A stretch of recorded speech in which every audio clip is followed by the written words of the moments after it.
what's up, guys? This is Mike with the podcast Underground, and today I have a special treat for you. I have Dillon Mora with Nerd with an Opinion podcast.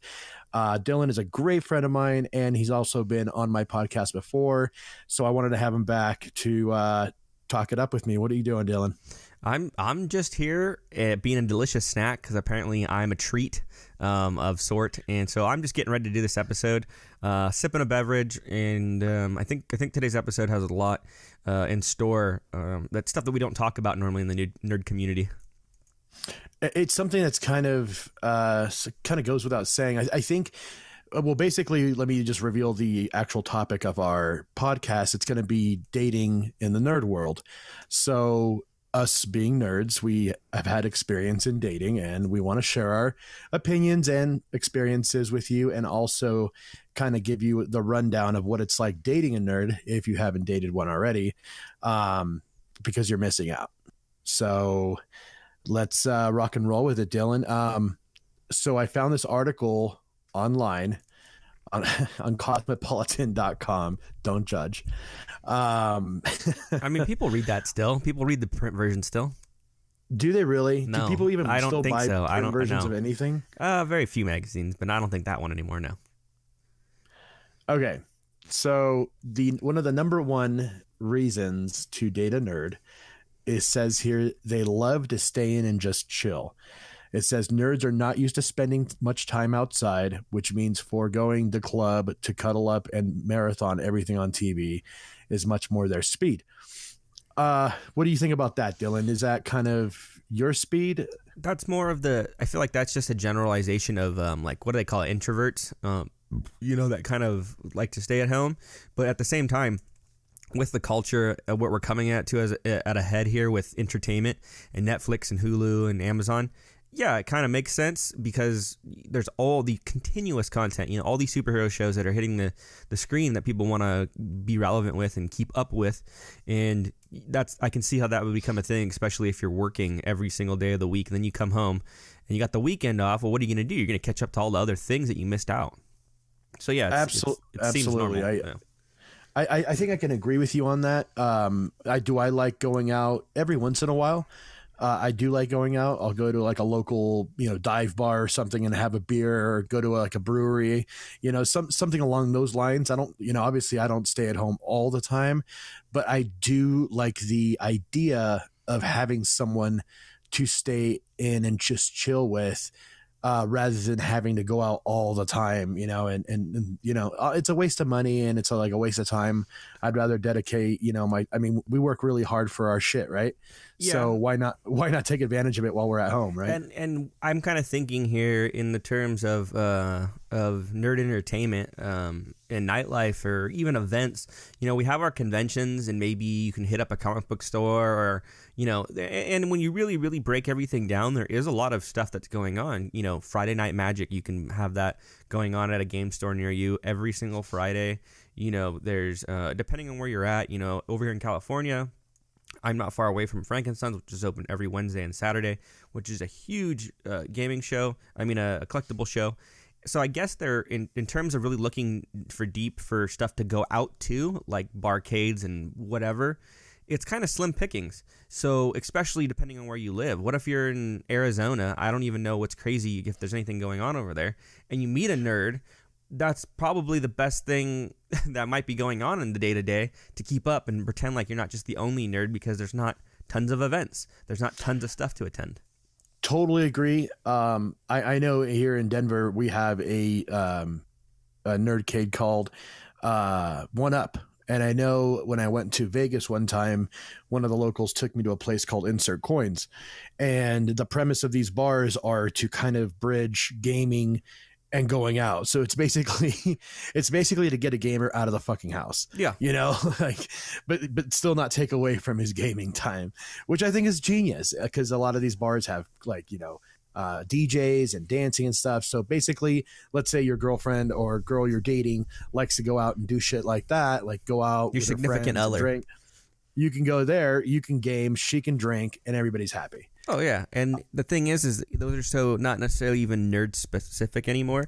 There's tons of people who would want to go to something like that just for the nostalgic factor and being able to hang out, and it's a great environment. There's one over here in LA, probably about I don't know 45-50 minutes away from me, called 82, and that one's been doing really well, and it's been around now for I would say at least 4 or 5 years. I started going probably a year after it opened. And man, they have like specialized cocktails named after like different things from different video games. Like they had a Princess Peach, which was a total fruity drink, but it was damn good. And so that's always fun to go to stuff like that. Don't they have that Star Wars cantina in LA too? They do. Scum and Villainry. I can't say it. Villainry. Scum and Villainy, or Scum and Villainry, or something like that. Yeah, it's a big deal over here actually. It's basically like a pop-up bar. I never got a chance to go while I was out there, but I think when I go out there in April, I think I might swoop you up and we might go do this shit. Mm-hmm. But so next topic is number 2 is they love doing it, and they are grateful you love doing it with them. Well, they love doing it, like having sex. Yeah, that's what it says here. So nerds love to do it. I don't know. This is what Cosmopolitan's saying. This is dude. Trust me. This is let's put her on blast. Whoever wrote this, Laura Beck. From Cosmopolitan. Everyone loves to do it, and I don't know if nerds like to do it more than everybody else. But I don't think I've ever met anybody that doesn't like doing it. So I think that goes without saying. So I don't know. Let's skip that one. Yeah, let's go ahead and skip to the next one.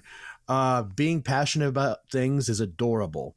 Caveat, as long as those things are Star Wars and LAN parties, and cold fusion is an interesting theory to obsess over, as opposed to a master plan for human destruction. If you're dating a nerd who's hell-bent on enslaving an entire population to make them a new flavor of Mountain Dew, change your number. Okay. That was like such a fucking... That was just... they're not in tune with what's going on. That was just like a rant for somebody who's not a nerd.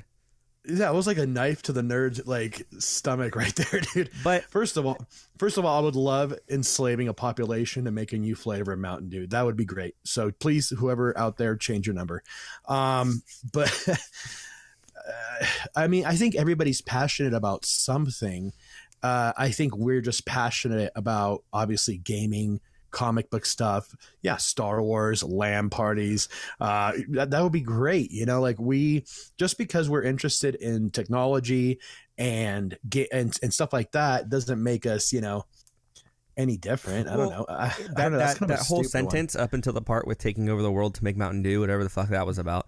That whole statement up to that portion about they're passionate about all these things and it's adorable. Well, it's because, well, but besides being adorable, whatever fandom you have, but that's besides the point. The whole idea of being passionate is what my podcast is all about. And I've always said it doesn't matter, if you're into sports, cars, baking, there's a lot of similarities to what you do, as a fan. If you're a fan of, basketball, you might wear your favorite hero, your favorite player's jersey, on game day, the whole day, or to the show, whatever. I do the same thing when I go to conventions or, on Halloween. I always pick my favorite superhero. I'm normally Batman. It's, it's just another thing. Nerdiness is one thing, but I think this article is focusing mainly on the idea of us who are into these fandoms, these deep-seated, really, really cool things. Not that I'm saying other things aren't cool, but I think it's a little bit more seated deeper into what it is. What you see at comic book conventions, I think, is what they're getting at.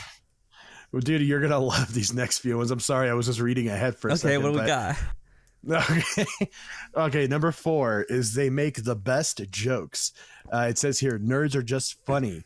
Humor, usually developed as a coping mechanism to deal with people being jerks to them, is an invaluable asset in a relationship. You can laugh shit off. You can laugh shit off during hard times, and you guys can fart in front of each other. What more do you want? Okay, first of all, I don't want to fart in front of anybody, and I hope nobody wants to fart in front of me. I mean, if we're gonna have a contest and you're gonna rip one, and I'm gonna try to rip a louder one, then game on. But if it's just to stink up the room, then no thanks. Well, dude, let's just think about like dating right off the bat. Like dating right off the bat, you're always every person's very cautious and very self-conscious about and a tad bit insecure about what's going on. So everybody's always on edge. But here's what kind of bothered me about this little paragraph was usually we develop humor as a coping mechanism to deal with people being jerks to us. Yeah, I don't know like about that. I'm sorry, we're not all like, you know, like little twerps. Like I mean, yeah, a lot of us got picked on and a lot of us got bullied, and that's terrible. Bullying, I think, is a completely like unexcusable and disgusting display of behavior. But I mean, not all of us got bullied, so this is just another one of these. It's one of the old tropes, I guess you can call it. I'm seeing a lot of tropes, just a lot of things like, oh, nerd, okay, they like computers, and they, you know, they wear glasses, and they have pimples, you know, dumbass shit is what I'm hearing coming out of this. Yeah, I think we're being completely compartmentalized into a. And it's funny because this isn't supposed to be what we're talking about. We're supposed to be talking about dating, not necessarily the trope that is this magazine here. But I do like the magazine on where it's going, but I'd like to see it meet ahead here and see if it comes up with anything good. There's only a few more, and then we'll go get going with the actual dating part of this segment. So the next ones, they're not superficial. You can put on a few pounds or wear sweatpants all day, every day. She actually spelled it every day. Every day. And every day. And your nerd doesn't give a fuck. In fact, this is what she wrote. In fact, if you wear their sweatpants with the Star Trek insignia on the leg, they might even think you look sexy. Guess what? You are currently living your best life. What the fuck is this shit? You know, that's the only one that I might slightly agree with, because I would say we're not very superficial at all, because, you know, the nerd community accepts one in their own. And if you see somebody becoming one, you're not going to push them away, you know? Agreed. That was a good one, except for the whole Star Trek thing. Not all of us are Trekkies. No, sorry. not all of us are Trekkies. But in terms of, you know, she makes sense. You know, she puts on your Batman sweatpants, and you're just like, oh, yeah. Yeah, because then I'll just, you know, never mind. I was going to go somewhere very, very dirty with that. Okay, so here we go. Number 6. When they do suit up, they're very impressive. A nerd in a suit, I'm ovulating. She's ovulating all of a sudden. No. If this is the case, I have a very nice suit in my closet. I'm going to put it on and I won't take it off forever. Because then the whole womankind will be ovulating over my suit. That's kind of stupid. All right. They make glasses look good. Oh my God. A nerd in glasses and a suit. I just dropped another egg.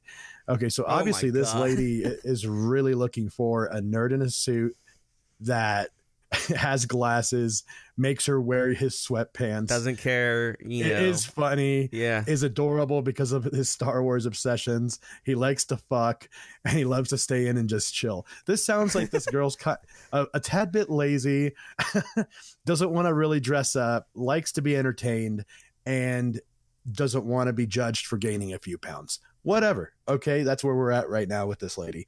Okay, so number 8, their secret weapon at pub trivia. Here we go. This is right up your alley. Is there anything sexier than a dude who helps your team take home the $20 Starbucks gift card at trivia night? That's what's up. That was the best. That's the best thing that she's written in this whole article. There is nothing sexier than if you're randomly, because I used to. Cause you're right, it is up my alley, obviously, because I used to do the trivia at the local, not the bar, the local brewery. I'm really good friends with folks from I&I, and I was doing the trivia for, I don't know, I think I did it like 8 or 9 times, and I was trying to do really original stuff, so I ran out of content real quick, but it was interesting to see the people who showed up to answer these questions, and I was doing genre-specific stuff, a lot of stuff that I liked, but a lot of pop culture things.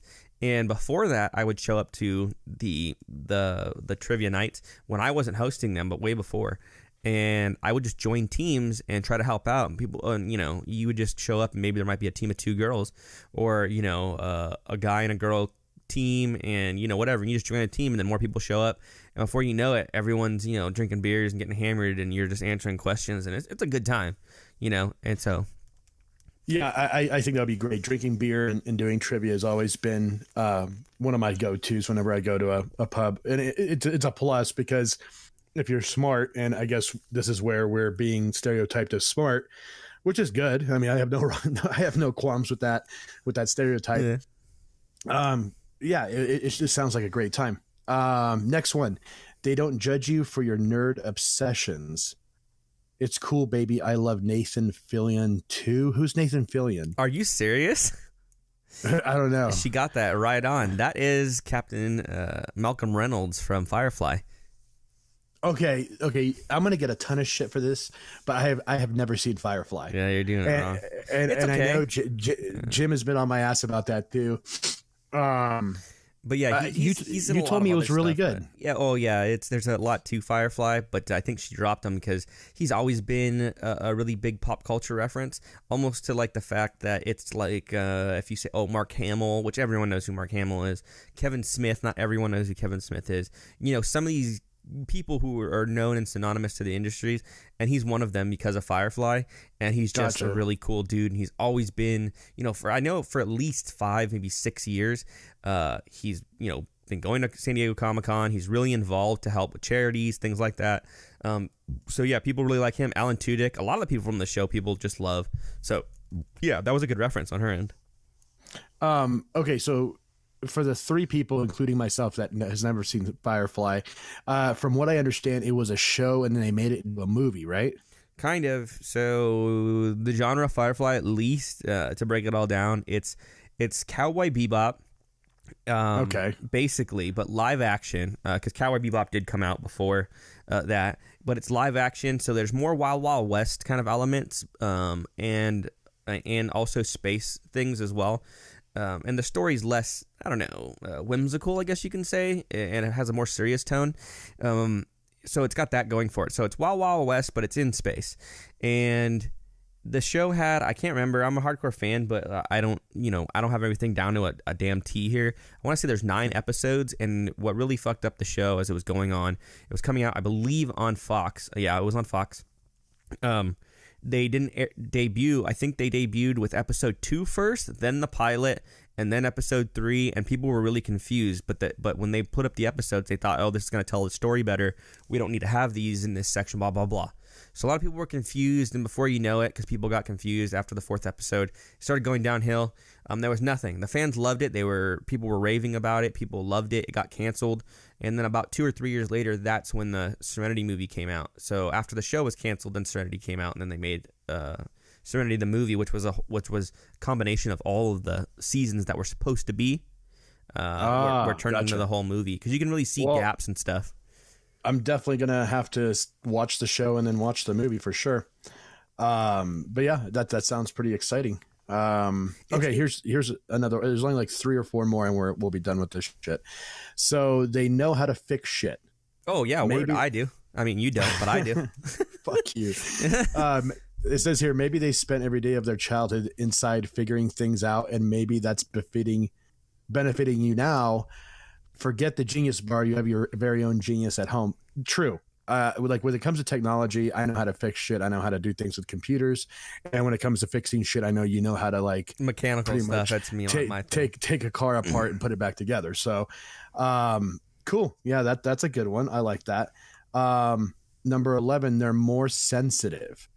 It says here, if you were thrown in a garbage can every Tuesday of sophomore year and the girl you asked to prom literally choked herself laughing and then said, hell no, you're probably really careful with other people's feelings.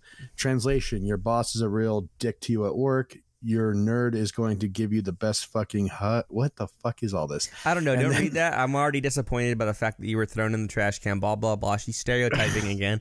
I got to say right now, when I was in high school, I went with a girl to prom way out of my league, but let's be honest here. She was my friend, but she was way, way out of my league at the time, and nothing ever became of it because she was my friend. Because that's what's really good about nerds, which probably isn't this article. They're really great to stuff in the friend zone.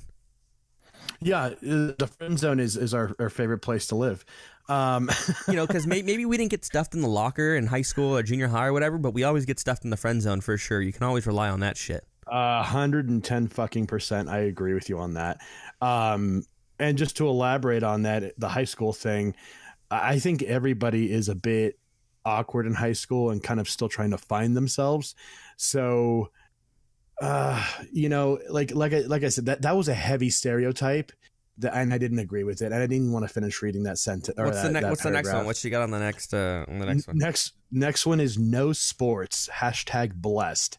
So I'm sorry. Like, I know there's a lot of girls out there that love sports. Yeah. I personally enjoy watching football and and whenever some sports come on, or maybe go to a game or something.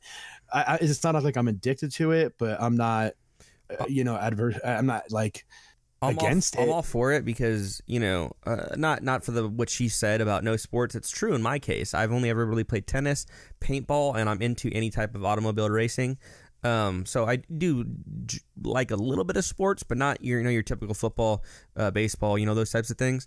But I don't see I see an issue here with what she's saying, because she said passion earlier. They're really driven, they're passionate. Well, a sports fan can be really passionate, really driven, and be nerdy beyond the fact that they just like to sit there and watch the ball get hit and then their favorite team wins. They like the stats. They like the uniform changes over the years. They like, all the craziest shit. And that's more passionate than saying I just like sports. I like being a manly sports guy, or a chick who's like, oh yeah, I follow all my favorite teams. I got season tickets. It's like, that's cool and everything, but like that's not for me. But nerds also do that. Agreed. Agreed. The next one, they're curious about everything, and by everything I mean sex. Did I mention that nerds are great at sex? Is this girl, this lady that wrote this, is obviously a nymphomaniac obsessed with nerds. I don't know about that, but we are obsessed. Like the beginning of that was good until it got to the sex part, and yeah, we're curious. We're ultimately curious about everything. So now we're being sexualized. Well, that's actually a good head. So we can see here that as nerds, we're with her article at least, we're being sexualized, correct? Well, we can go to that. Well, men and women alike, but she's from a women's standpoint. But I wonder if men would say the same thing about nerdy women. Perhaps she had I'm going to follow her on Twitter and fuck with her about this, but I'll share her Twitter handle after it's all done. But honestly, like, I think she may have dated a nerd and had great sex with him and then wrote this article, because I don't think she knows anything about the nerddom. I don't think she knows anything about being a nerd, how it feels like to be a nerd. And here's the last one. They're not trying to impress anyone. My boyfriend is the cool. Okay, she has a boyfriend. My boyfriend is the coolest, kindest, smartest, most good person I've ever met, but he doesn't feel the need to constantly tell people how special he is. He just is. I think it comes from years of marching to your own drum. You just don't give a shit anymore. It's really freeing to be with someone who doesn't kill themselves over what other people think. You can both just do you, riding into the sunset on a unicorn. The one they designed for a special game of D&D. Okay, so now we all play D&D. So now we know. Okay, I gotta retract a lot of stuff that I said because I didn't know the whole story. So now you can see I'm a judgmental piece of shit. I didn't know she had a boyfriend, and I get what she's saying. And that was actually a half decent way to end that her article there, because of the fact that she does admit, he doesn't boast himself, blah blah blah, beating to your own drum. Every nerd is that way, because how confidently can you walk down the street, and you're wearing, and this is not an exaggeration, like a $50, fitted hat that says or has like a Deadpool logo on it, and it's a fucking nice ass hat. You're like, yeah, fucking Deadpool, fuck yeah. Or, even now, like North Star and some of these really big companies are making, clothing based off of, Star Wars stuff. And you can tell, I forget who it was. North Face made a jacket that was literally looked just like Leia's jacket from the third movie. I don't know. Oh, that's pretty cool. Yeah. When she's on Hoth, it's a replica of her jacket. They made a replica of Han's jacket. And people are like, well, when would you wear that? Why would you even buy that? And it's like, because I'm legit. Like, I want this because fucking Han Solo wore this. And I'm going to rock it when it's fucking chilly outside. Absolutely, I agree. So, and if anybody wants to reach out to Laura based on this article we just read, her Twitter thing is Mr. Pinguino, Mr. Penguino, and her name's Laura Beck, and obviously she writes for the Cosmopolitan. And I agree with you. I think she finished off strong, especially the fact that she is, dating someone that is a quote unquote nerd. I'm sure he gave her a few pointers to write this article. And this article was written a few years ago. It was written in January 24th, 2015. Well, it's still fairly relevant. I know it's old, but fandom, nerddom, and nerds are kind of in that realm. We've been kicking ass since like 2009. So. Oh, absolutely. I've been kicking ass since 1983. But okay, so let's jump into the dating part of this segment. So What do you think, Lutz? What do you think about, how do you feel about approaching a girl? How do you feel about, and this is coming from the source, so this isn't a fucking Cosmopolitan article. This is coming from the source. I'm gonna share my own shit, but yeah. Well, to give my perspective, since you asked, it's really simple, I think. So if we take back a step here, 1 or 2 steps back, to the point where we were saying, oh, she's sexualizing us. No, she was just sexualizing her boyfriend because she knew what he had to offer. But that is not necessarily my biggest worry or fear here, but it's one of the most prominent. So you go to a convention, correct, or some type of nerd event, or what have you. But mainly, conventions and things where people are going to dress up. And you know there's going to be the amazingly beautiful, sexy, and clad woman, and she's probably there, maybe even not with her boyfriend, whatever, but she's going to be getting hit on all day long. And then there might be people who are just, doing the regular everyday, oh, I'm, Poison Ivy, and it's not inadvertently sexy. It looks just like it does in, the animated series, really classy, whatever, blah, blah, blah. And it's still kind of intimidating. Are you just talking to me because I'm dressed as your favorite woman character, or because I do look kind of sexy, or this, that, or the other? And the same thing goes for men. All of a sudden you're dressed as Superman. And I mean, and this isn't my biggest worry or my biggest fear, but it's just something to note that, because we are going as these characters, skin tight bodysuits, for Superman, and somebody might just like a guy because they can see his muscles, and they can see what he has there, and they're just like, they fall for that aspect of it. But for me, I'm not really worried about any of that stuff. If you're into somebody, you contact them and you say, hey, I saw you at this convention, and they get hit on all the time, but that's not the point. If I'm out there and I'm like hunting for comic books, if I'm looking for a specific series out on the floor, or I'm at a comic book store, and I'm trying to buy some Magic cards or whatever, and I see a young lady or somebody that I'm interested in, out and about, I kind of have to stop and think to myself, do I really want to bother her while she's doing exactly what I'm doing? She's out here looking for comic books. She's just trying to enjoy maybe her convention, and I have struck up conversations with people because these are the places that I think I'll meet somebody who's like-minded like me, unless it's, of course, on the internet, which is a whole nother adventure. But I just don't really like going to these events and stuff, and I paid money, or I'm there for press, and I'm trying to do stuff, and if someone came up to me and asked me a question, I'd be more than happy to talk with them and chit chat, even if it was a woman, man, whatever. But I just don't feel the need or the want to. If someone's hunting for something, or they're looking at an item that I would want, and oh yeah, you like that too, blah blah blah, yeah, I have 2 of them, whatever. And if that's the only conversation that goes on, I don't chase that conversation. Kind of just let everything work its way out, if that makes any sense. Absolutely, brother. I think I'm a strong believer of letting things happen organically. Now, I definitely think meeting someone at a con or somewhere where we are comfortable, like where it's kind of like our safe space, of sorts. Like, I feel when I go to a con, I feel comfortable. I feel happy. I'm already in a positive mindset, because I know I'm somewhere I want to be, and I know I'm comfortable because 99% of the people around me, aside from the few creepy photographers lurking in the shadows, I feel like everybody's kind of on my level. So automatically I'm like, okay, if I meet someone here, I know right off the bat, more often than not, they're going to have commonality. Even if it's on a minute scale, there's still, you're at the same place, for God's sake, so yeah, exactly. Now, as far as online dating goes, I think the Tinder, the Bumble, the Plenty of Fish, or whatever, all those online, dating apps. I'm not sure. I never had any real luck with that kind of shit. I don't know. It just seems like more work than it needs to be. It's like I'd rather meet someone at a con.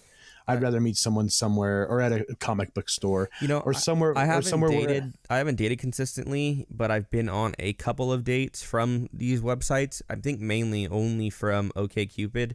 And I do meet people, and they might be into 1 or 2 nerdy things because it's like nostalgia for them, and I love that. But I've also met women who aren't into any of the stuff that I'm into, fandom wise, but they might be into beer, and they love the fact that I study movies, and that I'm a huge, movie fan. Oh, maybe they're into cars, whatever, and I'm into cars. Yeah, and it's nice to meet people who have other interests that aren't my fandoms and stuff like that, because I'm split among so many different things. But on online dating, I think everyone's kind of striving, or at least, I don't know, misnaming themselves. They'll be like, oh, really love being a nerd. I binge watched all of the Arrow and it was so cute. And it's just like, yeah, I don't know. I'm really tired of this online bullshit, and I'd like to meet more people, but it's just, I don't know. Maybe it's my fear, but like I was saying earlier, if someone's out there to try to enjoy themselves as a nerd, I hate to barge in and ruin their, when I'm at a convention, honestly, I'm in a whole different world for, Friday, Saturday, Sunday, or whatever it is, for hours upon hours, looking at comic books, meeting people, talking with people, interviewing people, going to panels, being around people that you just admire because you're a nerd, and then there's Joe sitting right behind you at a panel, and he asks a question and you're just like, dude, good question. And the last thing I want to do is, like I said, this might just be an excuse, is go to a convention and be like, oh, hey, I really like your backpack, blah, blah, blah. And we start talking about pins and whatever. I was wondering if I could get your number and we can go hang out, or if you got time, maybe go get a drink, during or after the con on Saturday or whatever. I mean, it's not a bad way to go, but it's just, I don't know. It's not me. I agree. I agree with you. I think that maybe at the bar after the event or something, because I know a lot of the cons now are being held at hotels, which you can stay at the hotel, and not to mention most hotels now have bars inside of them. So maybe, chatting it up with somebody at the bar could lead to, a dating situation, or just a hookup situation, because I guess nerds are the best, in bed. Yeah, that's what she says. Yeah. That's what she said, of course. But, in the grand scheme of things, I think you and I have both been through our fair share of successes and, of course, failures when it comes to dating. Just to be sincere, I think you and I have the best interest at heart. Like, we're not douchebags. So that kind of brings me back to the whole friend zone thing that you had mentioned earlier.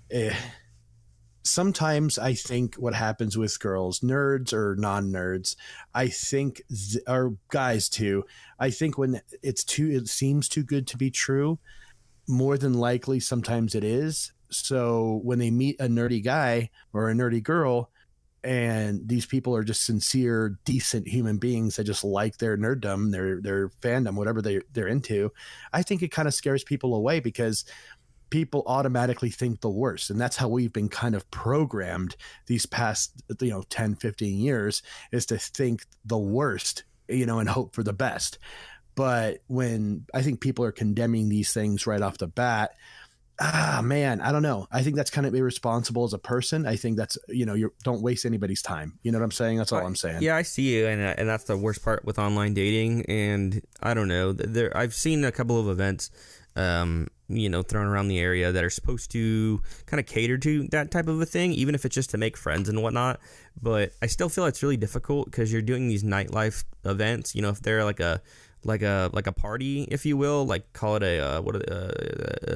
if it's just a meetup and stuff, and people are going to drink and maybe they'll dress up and everything's there, that's cool. But when it's going like to a club type of event, how are you supposed to meet anybody there? How are you supposed to even talk? Like, I hate going to the club, let alone, let alone it being a nerd club event. It's just like, we're all awkward. That's the best part when you go to something like that.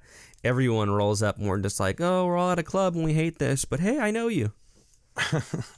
Absolutely. I agree with you, dude. I think that's the worst place to meet somebody. I think what we can come out from this segment is basically our end game is to get married eventually, obviously, to somebody nerdy, hopefully. But, that's the end game, is to find your perfect nerd. I mean, yes and no, because at the same time, like I was saying earlier, I love meeting other people who are into other things other than my fandoms. And, when you do meet somebody, they might be super into baking all the time. And like, I'm not really into desserts, but if I ever met a man, woman, whatever, who's really into, cooking all the time, and it's in particularly baking, I'd be like, dude, let's go shopping, let's go get ingredients, whatever that you like, but I'm not going to eat like a lot of it because I'm not really into this. And then but she's also into, that's her thing, but then she's also into cars, and maybe she likes 3D printing. I don't know. So you're looking for more of a well-rounded person in general. Well, yeah, you're not because really necessarily looking for someone you want to grow together, and I think probably part of being in a relationship, not that if you're both nerds, because you might like Star Trek, she might like Star Wars. What a divided household you will have. But yeah, I would never date someone like that. So I mean, but that's what I'm saying is, I guess relationships are about compromise, and even if you're both not nerds, or maybe you're different types of nerds, there's nothing wrong with that. I just think you got to get these passionate people with other passionate people, because that's when stuff really, really, really becomes, interesting. Is when you get a nerd who's a technology nerd, and then you get a nerd who's into, I don't know, art. For whatever reason, you go, oh, let's make some digital art together. Let's do this, and all of a sudden you have a match made in heaven, because you just got two different nerds from different likenesses or fandoms together. Agreed. Me personally, I'd rather meet someone in the nerddom and in the nerd world. Mm-hmm. Only because I feel like, as stereotypical as that article was that we read earlier, I think that her head was in the right place, though. Her head was in the right place, and I enjoy all those things that she was mentioning, even though I wasn't insulted, or I wasn't, offended or anything by her stereotyping us nerds. But I honestly, I like staying home. I like playing video games, and I like, having sex. So I think that if I can find someone like that meets those categories, I'd be happy, wouldn't you? I mean, my aspects for a couple of things are a little bit different. But like video games and things like that. But yeah, if there was somebody who, liked to adventure off, and I do love me some beer, and quite a few other different things. But if I met somebody who wanted to go do things that were, more on my side of things, or they were already interested, I love comic books, but I don't collect DC. I only collect Marvel. Like, it's cool with me. Teach me up some Marvel shit. Relationships are about compromise, and I would be down, to meet somebody who at least had a few things in common, or was curious about what I was doing, and I was curious about what she was doing. Now, let me ask you this. Let me totally throw you a curveball. What do you think are the pitfalls of dating for a nerd? Like dating another nerd, or pitfalls in finding another nerd? Just pitfalls in general for dating, for a nerd dating out in the dating world. Trying to find another nerd, for one, but two is a lot of us, I would say, a lot of people that I've met over the years, and people who've been on my podcast, a lot of people are unique characters, and there's always somebody for somebody, and they always say there's always 3 or 4 or whatever it is for one person, right? But I think the major pitfall here is that you have a lot of different personalities. Some are very whimsical and upbeat. Some people are more on that side of, they really like that darkerness of, the nerd fandom. Some people are really sci-fi. It's just hard to see where people stand, and some of these people are really, really, really passionate, and you could be thrown for a loop by meeting a man or a woman, and all of a sudden you think, oh, they're a nerd, they'll accept, they'll understand, but they're really into, I don't know, kawaii Pokemon anime stuff, which is totally fine, and you may be into anime too, but you're not into the cute stuff, and it may just drive you nuts, or she might not be able to fall for you in that category, because there's just too many differences in, I don't know, in what you enjoy, because people are that passionate sometimes. So you feel that being kind of a single-minded person and obsessed with a certain fandom is kind of one of the obstacles when it comes to dating in the nerd world, right? I wouldn't even say the fandoms. It's more of the personality types behind these things, when because you've been to the conventions, you've taken pictures of all different types of cosplayers. Some of these people are just out here to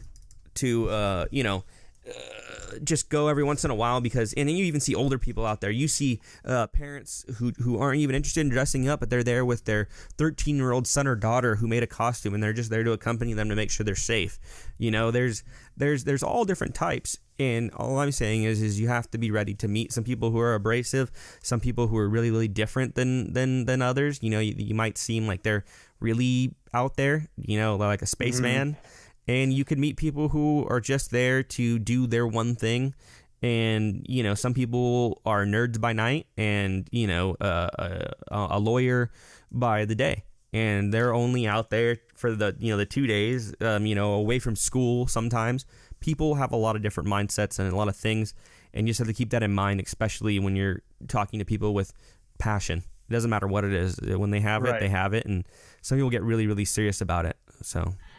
Totally. And just to kind of touch on the subject that you said, being safe at the cons, just a quick comment on that.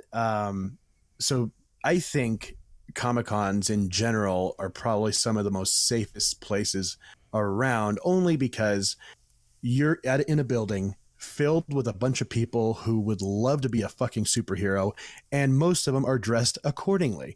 So I think as far as safety goes, and events in general, I've very rarely heard of bad things happening at cons, and they do happen. And it's an unfortunate, there are unfortunate isolated cases, but overall I've never really come out of a con and been like, oh wow, like that happened or there was a fight, Yeah, I've been going since 2012 or 2013, and it's always a good vibe, Yeah, I've never been to something where there's a crowd of people and there's not something positive going on inside that crowd. I've never been somewhere where there's a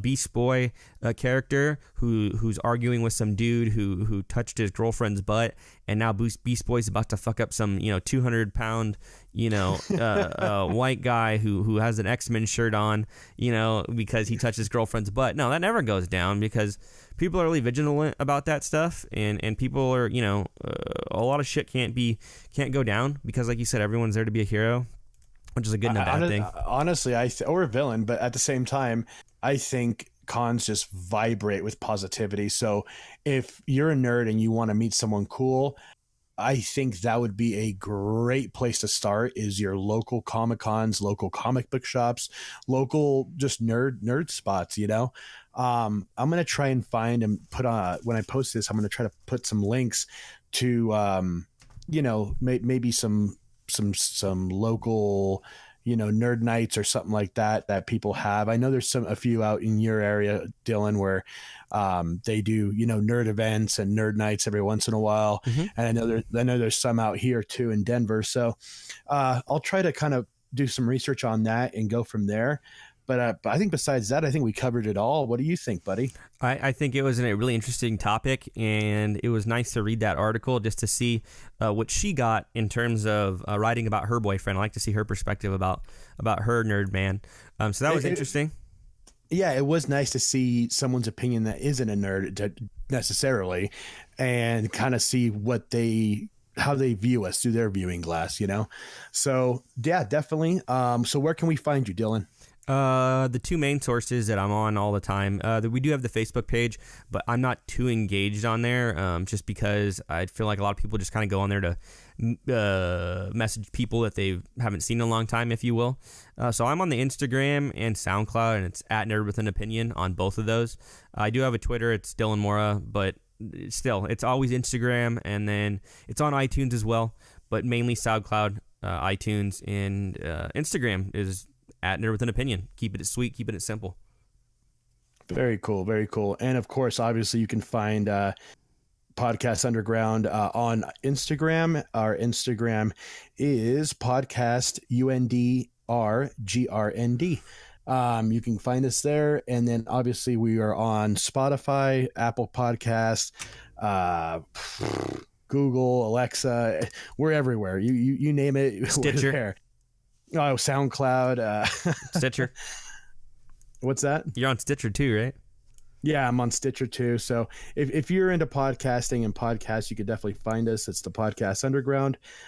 We look forward to our next episode, which is going to be coming next Thursday.